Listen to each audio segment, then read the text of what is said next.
It's another series win for the Atlanta Braves, which is great, but this offense is just bad. It is what it is at this point in the season, but this Braves pitching staff is outstanding. It continues to lead this team.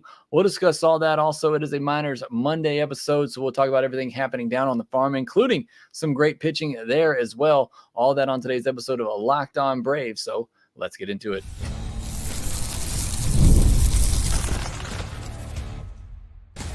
You are Locked On Braves, your daily Atlanta Braves podcast, part of the Locked On Podcast Network, your team every day. Hey, and welcome back to Locked On Braves, part of Locked On Sports Atlanta, where we cover your favorite Atlanta sports teams each and every day. I'm your host, Jake Mastriani. You can follow me on social media at Shortstop Ball. Check out the podcast there at LockedOn_Braves. Make sure you subscribe to us on YouTube if you're new. Hit that thumbs up button if you haven't already, so others can find us here at Locked On Braves, and leave me a comment down below, especially if you're an everydayer. Let me know that as well. And if you're listening on the audio version, you can leave me a 5-star review on Apple, Spotify, wherever you get your podcast. Thank you so much for all your support here at Locked On Braves. Thanks for making us your first listen of each and every day. On today's episode, we'll recap the weekend series against the Nats. Another series win for the Atlanta Braves, but this offense just cannot get it together, and hopefully they're not going to waste what is an outstanding year from this pitching staff. We'll discuss all of that, and it is Monday, so we will get into our Minors Monday episode. A lot of great pitching performances down on the farm. We'll discuss all of that and get you set up for what I think could be the biggest week, at least in terms of the division, for the Atlanta Braves. We'll discuss that at the end of the episode.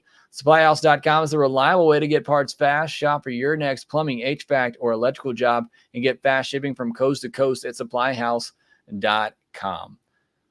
Well, this past weekend, the Atlanta Braves at home had a winning series against the Washington Nationals. They had a winning homestand, which is a lot better than their previous homestand, which did not go very well. So that is all great. Those are all great things. And you look at it now, the Braves have won 4 straight series. That is fantastic, especially coming off that long losing streak that they had. They are 9-4 in their last 13 games. I've been telling you, I'm looking for a good 2-week stretch from this team to really buy in that they can get to the postseason, make a run in the postseason.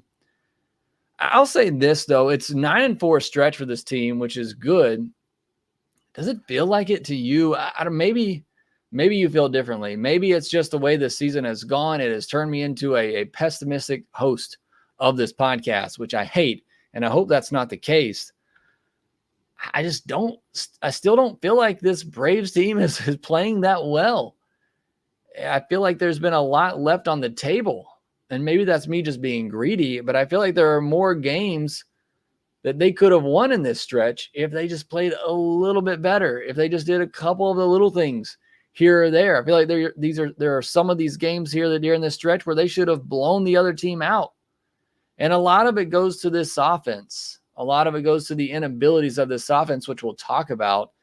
And yes, this was a great series win against the Nationals, a team that you have struggled against this year. But another thing I keep talking about, at some point, I need to see you sweep one of these series against a team that you, on paper, are far superior than. Even with the injuries, this Braves team should be far and away better than this Nationals team. It was a grind just to win the first 2 games of this series. So, yes, I want to be hopeful. I want to be happy. I am happy. I'm glad they've won 4 straight series. That is a good thing, and it is certainly a good trend. But I feel like this team's still not quite there. And again, a lot of it is because of the offense. It is bad. I concede. All of you this year who have been trying to tell me this offense is bad, and I'm sitting here saying, things will get better, players will get healthy, players will go back to the way they normally hit. That hasn't happened. And here we are. It's almost September. I am finally willing to admit this is just a bad offense. Not even with the power have we seen much of that here lately, although it's been better in the second half. They're averaging 2.7 runs per game over their last 7 games. They're 5-2 in that stretch because the pitching has been lights out. They've scored more than 3 runs in 4 games in their last 12 games. They are winning solely because the pitching is just that dominating, that they're not giving up much of anything. And they're just saying, hey, can you score us 3 runs? Can you score us 4 runs? And that's all it's been taking here lately because the pitching is that good. And there are still some games like Sunday where the offense can't even do that. And so that's why it still leaves me, even with this good stretch that the Braves have had, winning 4 straight series, I can't fully buy into this team because I got to see more offensively. I have to see more consistency on offense. Right now, over the last week plus, Ramon Laureano and Whit Merrifield are your best hitters in this lineup. Laureano has an 891 OPS over the last 6 games. Whit Merrifield has a 1030 OPS over the last 6 games. Whit has an on-base percentage of 480 in that stretch with 7 hits and 5 walks. When he gets on base, he's got to score. Similar to, and I'm not comparing him to Ronald Acuna Jr., but when Ronald gets on base, he's still second. You find a way to bring him in. Still third. It's got to be that, especially with Whit Merrifield getting on 50% of the time. You got to find a way to bring him in more than you have. And I get it. You don't want to run when Marcel's at the plate or Matt Olson's at the plate because you don't know when they're going to run into one. And you don't want to take a base runner off the path, or you don't want to take the bat out of their hand. But the bigger issue here is that Ramon Laureano and Whit Merrifield are leading your offense at the moment. Those two and Gio Urshela are 1, 2, 3 in hits over the past week. You can't be, I don't know how much longer we can count on those guys to be your best hitters. It's great that we have got that. At some point, the other guys in the lineup have to step up. Matt Olson in particular is the guy that everybody points to, and he had a couple of good games here to end this series, so that is encouraging. Had a big double off the wall on Saturday, had a game-tying home run on Sunday, didn't strike out on Sunday, and had 2 hard hits, so hopefully Matt Olson is starting to turn a corner. We're going to see some of those big hits from him, but at some point, Michael Harris has to stay healthy and get going. Marcell Ozuna has to be his usual self. Matt Olson has to perform. Jorge Soler has to be healthy and perform. Health is obviously the key there that we're not seeing for this team. But this offense is just bad. It just is. And again, I'm finally caught up to where a lot of you have been. This offense is just bad. And I really hope they don't waste what has become one of the better pitching staffs that I think we've seen in a long time. And I'm going to talk about that more on tomorrow's episode. But this past weekend in particular, look, Chris Sale gave up 9 hits, but he still went 7 innings, only allowing 2 runs. Charlie Morton gave up 8 hits and 2 walks, but still went 5 2/3 innings, only allowed 2 earned runs. Raylo on Sunday, he gives up 3 hits and 3 walks, but makes it through 6 innings and only allows 1 earned run. The starting pitching on the weekend allowed just 5 runs total in their 3 games. They did their job, and the bullpen did its job for the most part, except for 1 inning on Sunday. And of course, it was Luke Jackson again. Look, let's go ahead and talk about it. Should you have brought Luke Jackson into that game? Obviously, hindsight, no, you shouldn't have. Here's the reasoning for why I think Snitker did. 1, you've had to use a lot of your top guys lately. You're not going to push them there in a situation in a tie game. You already had Luke Jackson up. At some point, you're going to have to try to trust that Luke Jackson, Aaron Bummer, Jesse Chavez can give you a 0 and give these other guys rest in games that are close when you've had to use Pierce Johnson, Joe Jimenez, Raisel Iglesias. Look, if you deploy those 3 in this game and the offense still doesn't score and you lose, then you've wasted your best 3 arms in a game that you lost. So I understand it a little bit from Snit's point of view. At the same time, just as a fan, and obviously Monday morning quarterbacking here, your offense ties up the game in the bottom of the 6th inning. You got some momentum on your side. You put Luke Jackson out there in the 7th, and he immediately gives all the momentum back to the team, and the game is done at that point. Couple things in that inning didn't go Luke Jackson's way. Maybe a play or 2 that Whit Merrifield could have made. Those are tough plays. A pitch that didn't go his way that should have been a strikeout, a pass ball, a wild pitch. Luke Jackson is the last man in this bullpen, and I think you can make a strong argument that he should not be in this bullpen and that somebody we're going to talk about later should be. But again, it was the only bad spot of the entire weekend for the pitching staff, and it may not have mattered because this offense may not have ever scored again in that game. But on the whole, the pitching was great and continues to be great and give this offense at least a chance. I thought the defense was really good on the weekend as well, especially the left side of the infield. Orlando Arcia made one of the better barehanded plays I've seen all year. I think it probably meant something that Andrelton Simmons was in the house and he was, there to witness that and maybe give off some of that good magic that Simba had in his career. Probably my favorite Braves player of all time. He and Rafael Furcal right in there. What a great play by Orlando Arcia. Great defense on the left side of the infield between those two. But it's pitching and defense for this team. That is the formula for this Braves team, which is why I still have hope. I still have hope for this team if they can get to the postseason because that pitching staff is that good. The defense in most places is really good. Left side of the infield, center field, catcher spot, whoever's back there, they can still be really good defensively and they can win games that way. Man, if you could just get a little bit more from this offense, this team could really, really take off. And that's the only thing that's holding them back. Even in this 9-4 stretch, this offense has held them back from being even more than that, from it being an 11-2 stretch.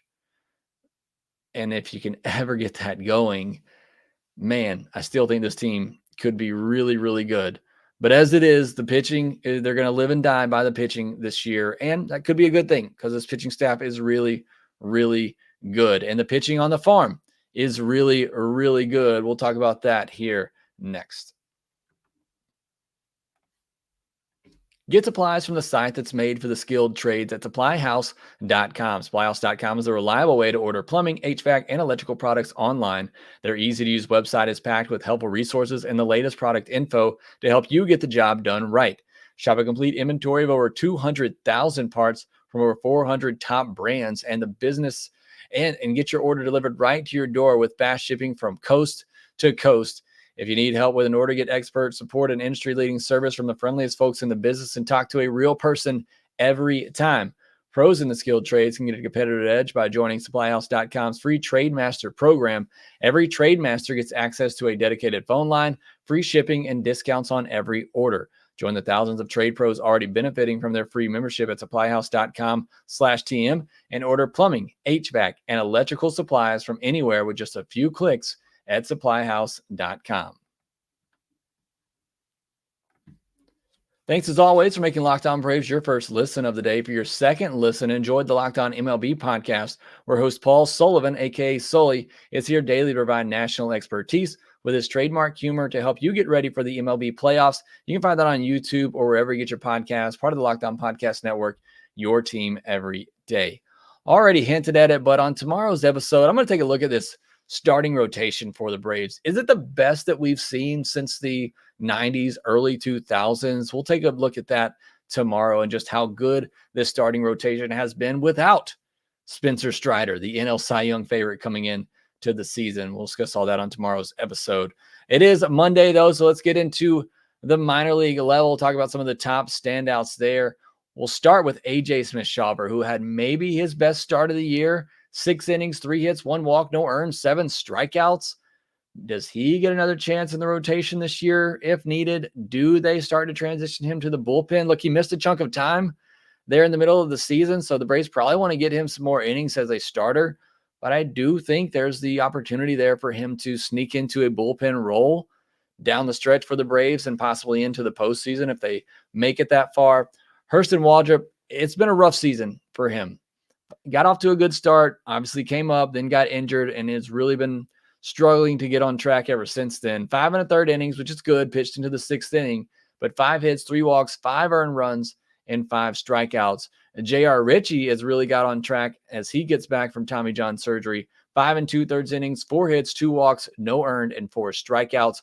Nacho Alvarez, after getting over pneumonia, had a big week, 8 for 17, showing that power at Gwinnett like he has. 2 home runs, 2 walks, and showing some speed as well with 2 stolen bases. So good to see him get back after it. Luis Guanipa played in just 2 games this past week, went 2 for 6 with a walk, a strikeout, and a stolen base. Drew Hackenberg, 5 innings, 4 hits, did walk 3, but only 1 earned run and 7 strikeouts. And then Drake Baldwin continues his good hitting at AAA, 8 for 22, a home run, and 3 walks to 1 strikeout. And I want to mention this again.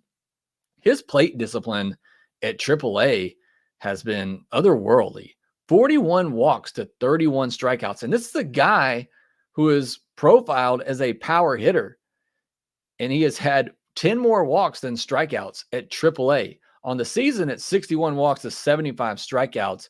It's been a really impressive showing for Drake Baldwin at AAA. He has really shot up a lot of lists. Talked about Kylie McDaniel's top 100 prospect list. He had Drake Baldwin up all the way up to 44. I don't necessarily know that I agree with that, but I'm lower on Drake Baldwin than most people. I can't wait to go back and watch him in the offseason to see if that opinion changes. Certainly the numbers he's putting up this year has changed the minds of a lot of people. Down at Gwinnett, Chadwick Trump went 9 for 19 with 4 doubles and 3 walks, the best third catcher in all of baseball. Eli White, 9 for 22 with 2 doubles, a triple, 2 walks, and 2 stolen bases. Brian Anderson had a couple of home runs, and Alejo Lopez was 7 for 18, 3 doubles, as he maybe awaits for his opportunity at third base, although Gio Urshela is looking really good at the moment. Bryce Elder had 2 starts this past week, went 14 and a third innings, 13 hits, just 1 walk, only 4 earned runs, and 11 strikeouts. And then Ian Anderson, another good start, 5 2/3 innings, did give up 6 hits, but no walks this time, which is great for him. 2 earned runs and 7 strikeouts. I think he is the next man up if something were to happen in the rotation, and let's hope that's not the case. Or if the Braves do just decide to skip a guy or give some guys a rest down the stretch, I think Ian Anderson is the next man up whenever the Braves need an opportunity. Of course, that all depends on where that opportunity lies, where Ian Anderson is and his turn in the rotation. But I do think Ian Anderson will get an opportunity at some point for the Braves this season. Alan Winans has had plenty of opportunities. He's been great at AAA, continues to be that. 7 innings, 6 hits, 1 walk, 3 earned, and 7 strikeouts. And then Daysbel Hernandez, the guy that I think should be in the Braves bullpen right now over Luke Jackson, a guy that maybe will be in the bullpen once rosters expand one spot in September. 2 innings, no hits, no walks, no earned, and 3 strikeouts this past week. Down at Mississippi, not a big week for either side, offensively or on the pitching side, although Lucas Braun had a great week. But at the plate, Bryson Horn, 6 for 15, 2 doubles and 2 walks. David McCabe, who's coming back from Tommy John surgery as a hitter, only 3 hits this past week, but 8 walks. So I thought that was noteworthy. You don't see 8 walks in a week too often. Now, Lucas Braun is a guy we've talked about on here a lot. Obviously, every day or Jeffrey Humphreys is a big fan of Lucas Braun. This guy's opening some eyes this season with the year that he's having. 2 starts this past week, 13 2/3 innings, 5 hits, 4 walks, just 1 earned run, and 20 strikeouts. Now, I still believe the ceiling for Lucas Braun is a 4th or 5th starter, but I don't think we're too far away from him reaching that ceiling at the big league level. He has had a monster year in the Braves system at Mississippi.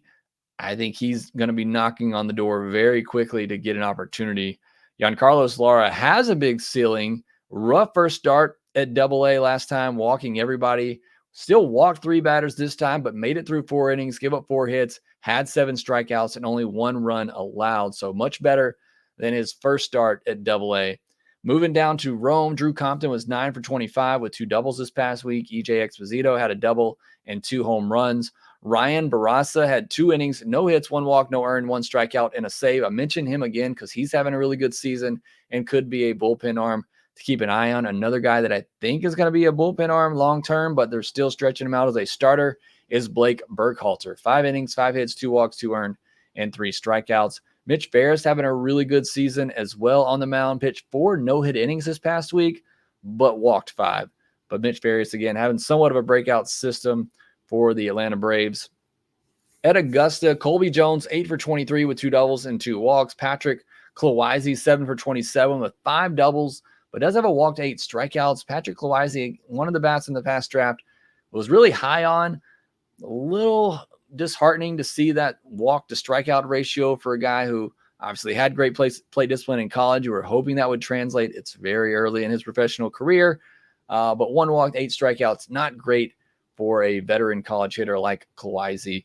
Titus Dumitru, 7 for 23 with a double, home run, and 2 walks. Those are all Colby Jones, Patrick Loizy, Titus Dumitru. Those are all 2024 draft picks, as is Owen Hackman, who had a good start on the mound. 5 innings, 2 hits, 1 walk, no earned, and 5 strikeouts. So that's everything happening down on the farm this past week. A couple of more weeks left in the minor league season. So looking forward for these guys, either, these 2024 draft picks getting their first chance. We'll see if Cam Caminiti gets a start or two in these last couple of weeks, but a lot of prospects, particularly on the pitching side, looking to cap off some really good seasons. We'll obviously talk more about that next Monday.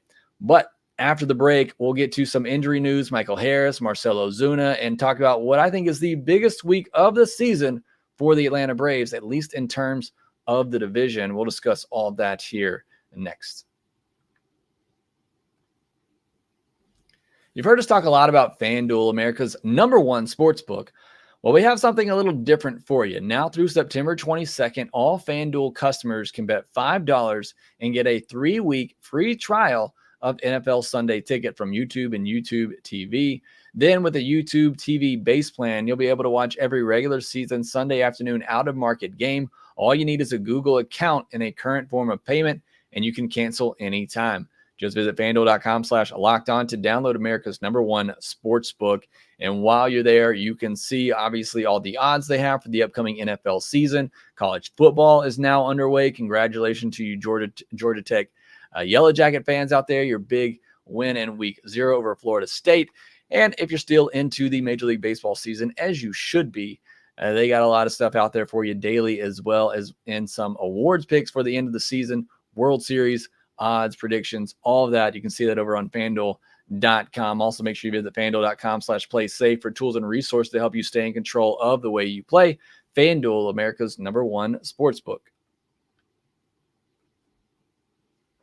So it wouldn't be a Braves week without talking about a potential major injury. Michael Harris gets hit on the hand, first batter of the day for the Atlanta Braves, eventually exits the game. Initial readings, everything is good. No fracture in the hand. He's considered day-to-day, so it looks like the Braves have maybe dodged a bullet. Can we stop getting hit by pitches? And look, some of this, Austin Riley, he was kind of swinging into the pitch. It was running in on him. Kind of same thing here with Michael Harris. But man, can we get hit in the shoulder? Can we get hit in the back? I mean, why does it keep going right after the Braves' hands and wrists and arms? Places that can get really hurt, really injured. Luckily, it looks like the Braves have dodged one here. Like, I love Michael Harris. Coming into the year, thought he was going to have a breakout season. Again, he's already had some breakout seasons, but I thought he was going to be an all-star this year. And it's just been another frustrating season for him. Got off to the slow start last year, but then really picked it up. And this year, got off to a hot start in the first week or two. It's pretty much been bad since then, both in performance and in just not being able to stay healthy.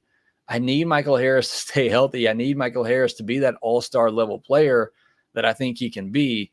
Again, hopefully he's avoided major injury here. We'll see if he's back in the lineup on Monday. I would imagine the Braves, who are always cautious with their players, are going to give him at least a day here.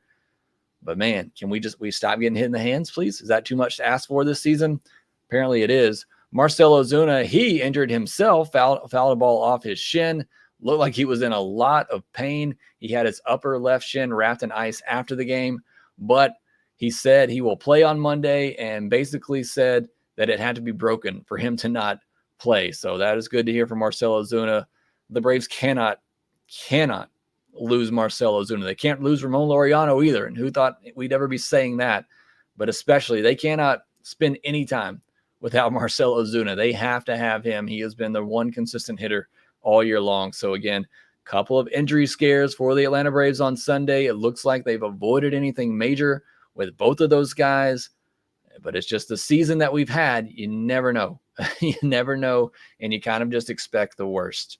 Now, the week ahead for the Atlanta Braves, they got 3 at Minnesota, 3 at Philadelphia. Every game, every series the rest of the way is the biggest game, the biggest series for this Braves team, who just has to focus on winning every game they can, winning every series the rest of the way. Not even talking about division, just talking about getting in the postseason. Mets are a good team. They're not going anywhere. Padres, Diamondbacks are good teams. They're not going anywhere. You're going to have to earn this wild card spot. You're going to have to earn this postseason spot. But this week in particular, if you're still holding on to hope that the Braves can win the division, this is the week. At the end of this week, we will know if the Braves still have a shot at the division or not. And for my opinion, you come out of this week and you're 5 games back or more in the division, we're not talking about the division anymore unless something crazy just happens. But you come out of this week and you're 5 games back or more in the division, it's over. You can clip this, post it all over the socials if you want. Cold takes exposed if the Braves come back. If you are 5 games or more back after this week, it's done.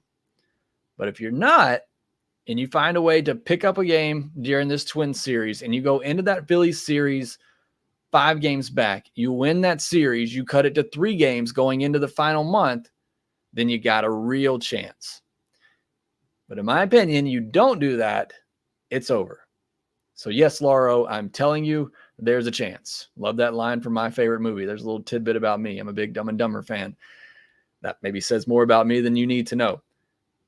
But that is your chance. This is your chance. This week is your chance. If you still have hopes at winning the division, you have to be under 5 games back in the division by the end of this week.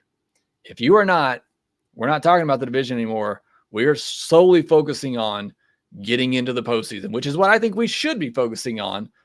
But I get it. You got a big 4-game series with the Phillies. It is your chance, your final chance, head-to-head against them, to really cut down on that division.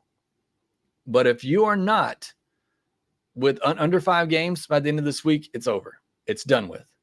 You can Sal Masakela, whatever his name is. I think that's actually a next games guy. Whatever. You can clip this and post it everywhere if the Braves come back and win. But I'm just telling you, if they're 5 games or more out by the end of this week, it's done. But this is your week. This is your chance. You want to make a real run at the division, you got to win this Twin series. You got to get some help from the Astros, as Argenis says, and then you got to take care of business in Philadelphia and win that series. I'm not even going to say a sweep because that's just asking for too much, but you have to win it. You can't get a split. You certainly can't lose it, but you have to win that series. You have to win this series against the Twins at the very least, if not sweep it, and then you got to win that series in Philadelphia and leave that series less than 5 games back in the division. You do that, we got something really, really fun to talk about in the final month. You don't do that, division's over. We focus on getting this final wild card spot, which is where I think we should be anyway. But previewing this Twins series, they are looking to win the AL Central. They're right there in a division race. They got a much better chance than the Braves do at the moment, and they're pretty firmly in a wild card spot right now as well. So it's a good team playing good baseball. Over the last month, they're 12th in OPS. That is carried by a lot of home runs. They're 10th in home runs. They're 15th in walks, 16th most strikeouts, 22nd in stolen base. So just looking at that right there, this is a team that relies on the home runs. They're middle of the pack in walks and strikeouts. They're bottom 10 in stolen bases. That to me is a good matchup for the Braves pitching staff that doesn't give up a lot of home runs. Their one weakness, as we've seen against teams like the Nationals, like the Marlins at times, like the Diamondbacks, it's a team that can put the ball in play and teams that can run. Twins don't seem to be like that type of offense. What's not a good matchup for this Braves team is the Twins pitching, which is 10th in ERA over that stretch, 5th in WHIP, 6th in K per 9, and 8th in walk per 9. I do think the Braves get a little bit fortunate in the pitching matchups. You get Bailey Ober on Monday, who's been great lately, but then you get their 4 and 5 starters in Simeon Woods Richardson and David Festus. So I do think that matches up okay. Bailey Ober in particular, I even think that's an okay matchup for this Braves offense because Bailey Ober is a guy who doesn't get a lot of ground balls. He's a guy that will let you put the ball in the air, and maybe that benefits this Braves team that still has some power in the lineup and maybe could run into a few and get on the board that way because we know they can't get on the board just about any other way. So maybe that plays into the Braves' favor, and you're throwing Fried, Schwellenbach, Sale. Of course, I'm pretty confident in just about every starter the Braves are throwing out there, but I think this series matches up pretty well. with the Braves to get it done. I think the Twins offense matches up well for the Braves pitching. And I think you miss some of their good starters, Pablo Lopez that you're missing in this series, Joe Ryan. So I think this is a series that even on the road against a good team, I feel like it's a series that the Braves can come away and win. And again, you pretty much have to. If you don't win this series, then we are talking about you have to sweep the Phillies to get back in that. And you don't want to put yourself in that situation. But that's what the week ahead looks like. Again, in terms of the division, this is the biggest week of the year. It's your last head-to-head matchups with the Phillies. If you're still holding out hope for the division, you have to leave this week back fewer than 5 games in the NL East. We'll see if the Braves can do it.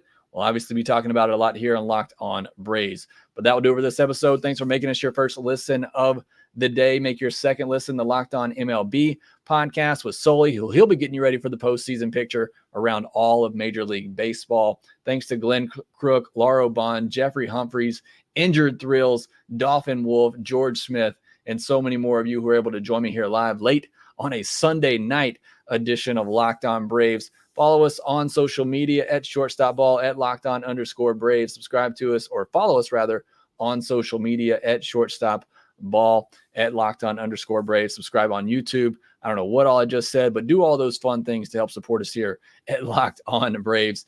And again, make sure that you rate, review, and subscribe to the Locked On Braves podcast wherever you get your podcasts, and we will talk to you next time.